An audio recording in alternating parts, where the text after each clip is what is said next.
iluminando el camino hacia un mañana más justo. Capítulo 11. El ocaso de los titanes. La guerra, implacable y despiadada, continuaba su marcha destructiva. El oso ruso, tras haber tomado Ucrania, Polonia y Finlandia, se cernía sobre el resto de Europa con una determinación férrea. Las naciones caían una tras otra, como dominós en una secuencia trágica y predestinada. Mientras tanto, un nuevo día D se gestaba al otro lado del Atlántico. Estados Unidos, Inglaterra, Canadá y México, unidos en un esfuerzo desesperado por cambiar el curso de la historia, lanzaban una ofensiva masiva. Las playas de Normandía, una vez testigos del coraje y la esperanza, se preparaban para recibir a los valientes de una nueva generación. Pero el destino, caprichoso y cruel, tenía otros planes. La coalición del Este, fortalecida por la victoria y la estrategia, repelía el asalto con una eficacia devastadora. Los cielos se oscurecían con el humo de las batallas, y el mar se teñía de rojo con el sacrificio de aquellos que buscaban la libertad. Nick y Elena, ahora parte de la resistencia clandestina, se encontraban en las sombras de París. La ciudad de la luz estaba sumida en la penumbra, pero aún así, pequeñas chispas de desafío brillaban en la oscuridad. Juntos, trabajaban para sabotear las comunicaciones del enemigo y proporcionar inteligencia vital a las fuerzas aliadas. El implante de inteligencia artificial de Nick se había convertido en una herramienta invaluable, permitiéndole interceptar y descifrar mensajes codificados. Elena, con su conocimiento de medicina de campo, salvaba vidas en lo profundo de las catacumbas parisienses, donde se habían establecido hospitales improvisados. Capítulo 12. La sombra de la guerra. La guerra había tejido una red de sombras a través del mundo, y en esa penumbra, las organizaciones de resistencia se movían con sigilo y determinación. Espías y agentes secretos se convertían en los héroes anónimos de una lucha clandestina, sus identidades ocultas tras un velo de misterio. Los colaboracionistas y traidores, atraídos por promesas de poder o paralizados por el miedo, jugaban un peligroso juego de doble filo. Sus acciones, motivadas por la codicia o la desesperación, tenían consecuencias que resonaban más allá de sus vidas, afectando a innumerables inocentes. Las venganzas personales se entrelazaban con los objetivos más amplios de la guerra. La ausencia de una ley verdadera daba paso a un código de honor no escrito, donde la justicia era tan subjetiva como letal. La codicia, ese viejo enemigo de la humanidad, florecía en este suelo fértil, llevando a algunos a la traición y a otros a la ruina.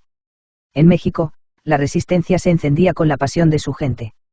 Los partisanos de la Sierra Madre, descendientes de una larga línea de luchadores por la libertad, se alzaban contra la opresión. Su conocimiento del terreno y su inquebrantable espíritu de lucha los convertían en una fuerza formidable, un faro de esperanza para aquellos que anhelaban la paz. Una reflexión sobre la naturaleza humana. En tiempos de guerra, cuando las estructuras de la sociedad se desmoronan, lo mejor y lo peor de la humanidad se hila a la luz. Pero incluso en medio de la oscuridad, hay quienes eligen el camino de la valentía y la compasión, demostrando que incluso en la guerra sin ley, la humanidad puede prevalecer y la fortaleza del espíritu humano.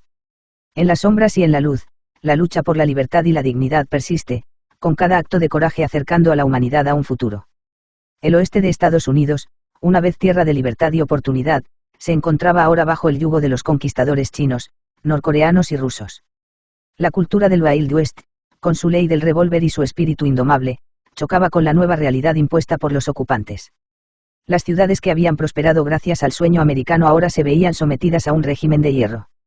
Los carteles de neón que iluminaban las noches de Las Vegas ya no parpadeaban, y los rascacielos de Los Ángeles se alzaban como monumentos a un pasado que parecía cada vez más lejano. La resistencia, sin embargo, se mantenía viva. Grupos clandestinos de ciudadanos, inspirados por los héroes del viejo oeste, se organizaban para defender sus hogares y su modo de vida. La cultura yanqui, con su valorización de la libertad individual y la autodefensa, se convertía en la bandera de los desafiantes. Nick y Elena, habiendo viajado hacia el oeste en busca de un refugio seguro, se encontraban en medio de esta nueva frontera. Nick, con su habilidad para la tecnología y su implante de inteligencia artificial, se convertía en un recurso valioso para la resistencia, descifrando comunicaciones enemigas y hackeando sus sistemas. Elena, cuya valentía nunca había flaqueado, se unía a los esfuerzos de socorro, brindando atención médica y apoyo a los afectados por la ocupación. Juntos, se convertían en una luz de esperanza en un mundo oscurecido por la conquista. En las vastas llanuras del oeste, donde una vez galoparon los vaqueros y resonaron los disparos de los duelos, ahora se levantaba el eco de una nueva lucha. La cultura yanqui, con su ley del revólver, se enfrentaba a la opresión con la determinación de aquellos que no conocen la derrota. La lucha por la libertad y la dignidad persiste, con cada acto de coraje acercando a la humanidad a un futuro mejor. Capítulo 14. La sombra sobre el sol naciente. Japón, la tierra del sol naciente, había caído bajo una sombra inesperada. La regencia impuesta por Corea del Norte había transformado una nación de orgullo e innovación en un lugar de opresión y desesperación. La población, una vez libre y próspera, se encontraba ahora encadenada a las voluntades de sus conquistadores. Las calles de Tokio, que solían vibrar con la energía de la vida moderna, estaban silenciosas, salvo por el eco de las botas militares. Los templos y santuarios, que habían resistido el paso del tiempo y las guerras pasadas, miraban con tristeza la esclavitud de su gente. La dignidad humana se había convertido en una moneda de cambio, y la lucha diaria por la supervivencia llevaba a algunos a tomar decisiones desgarradoras. La comida, escasa y controlada por los ocupantes, se utilizaba como herramienta de sometimiento y control. En medio de esta oscuridad, sin embargo, ardía la llama de la resistencia. Grupos clandestinos de ciudadanos, inspirados por el espíritu indomable de sus antepasados samuráis, se organizaban en las sombras. Utilizaban cada recurso a su disposición, cada conocimiento ancestral, para socavar el régimen y recuperar su libertad. Nick y Elena, habiendo llegado a Japón en una misión para la resistencia internacional, se encontraban en el corazón de la lucha. Nick, con su implante de inteligencia artificial, trabajaba para interceptar las comunicaciones de los ocupantes y sabotear sus operaciones. Elena, con su compasión y habilidad médica, brindaba cuidados a los heridos y esperanza a los desesperados. Una nota de resistencia y esperanza. A pesar de la noche que se había cernido sobre Japón, el pueblo no se rendía. En cada acto de desafío, en cada susurro de resistencia, se tejía la promesa de un nuevo amanecer. La historia de Japón estaba lejos de terminar, y su gente lucharía con la tenacidad del guerrero, con la paciencia del monje y con la sabiduría del anciano, hasta que el sol naciente brillara una vez más sobre una tierra libre. Capítulo 15. Tormenta en alta mar. La guerra se había extendido hasta los confines más remotos del océano, donde el azul profundo se convertía en el escenario de una danza naval de proporciones épicas. Submarinos nucleares, sigilosos y letales, se deslizaban bajo las olas, acechando a sus presas con una paciencia depredadora. Los portaaviones, verdaderas fortalezas flotantes, navegaban con sus escoltas de cruceros y lanchas rápidas, proyectando el poder de sus naciones a través de los mares. La asistencia satelital era vital, proporcionando una visión desde el cielo que guiaba cada movimiento en este tablero líquido. Los buzos tácticos, los guerreros silenciosos de las profundidades, llevaban a cabo misiones de sabotaje contra estructuras enemigas. Su entrenamiento y habilidad les permitían moverse sin ser detectados, colocando cargas explosivas que podían cambiar el curso de la batalla con un solo golpe. Los barcos pesqueros y los petroleros se veían atrapados en la marea de la guerra, a menudo utilizados como cobertura para operaciones encubiertas o como blancos involuntarios en el fuego cruzado. Los yates y botes privados, una vez símbolos de ocio y lujo, ahora navegaban con cautela, temerosos de ser confundidos con contrabandistas. El contrabando, esa antigua práctica marítima, florecía en medio del caos. Armas, información, recursos escasos, todo tenía su precio y su comprador.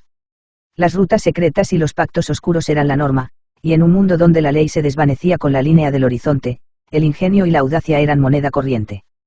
En una batalla naval en la que la estrategia y la fuerza bruta se enfrentan en un baile mortal. Los cañones retumban, los misiles surcan el cielo y las olas se tiñen con el resultado de la contienda. En el mar, como en tierra, la guerra no conoce límites, y cada ola lleva consigo historias de valentía, tragedia y la eterna lucha por la supremacía. Capítulo 16. Danza en las nubes.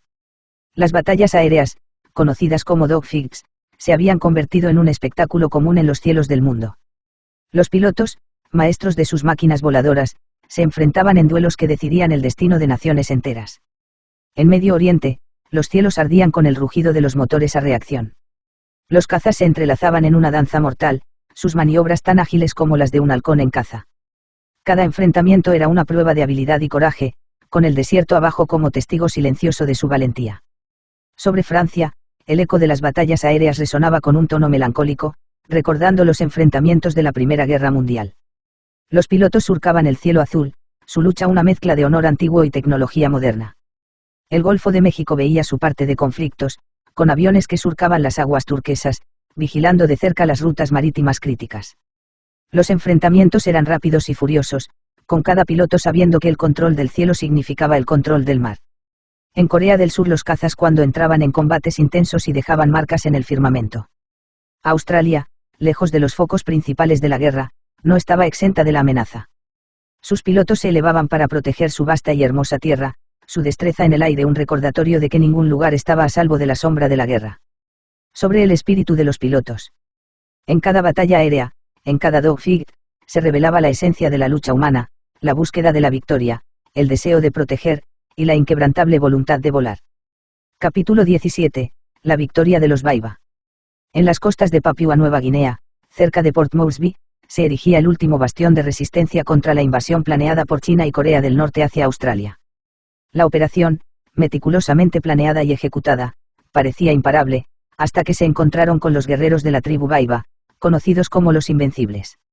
Los Baiba, cuyas tradiciones guerreras se habían transmitido a través de generaciones, se levantaron como un muro infranqueable ante los invasores. Conocedores de cada rincón de su tierra, utilizaron la selva a su favor, convirtiéndola en una trampa mortal para aquellos que osaban pisarla.